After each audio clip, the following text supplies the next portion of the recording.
بسم اللہ الرحمن الرحیم۔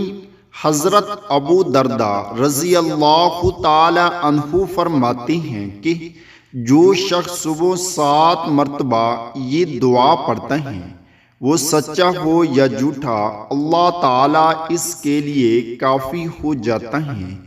حسبی اللہ لا الہ الا ہوا علیہ توکلت وَهُوَ رَبُّ الْعَرْشِ الْعَظِيمِ۔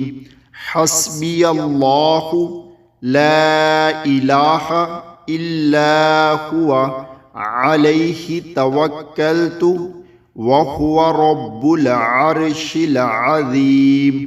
مجھے اللہ تعالیٰ کافی ہے، اللہ تعالیٰ کے علاوہ کوئی سچا معبود نہیں، اسی پر میں نے توکل کیا اور وہ عرش عظیم کا رب ہیں۔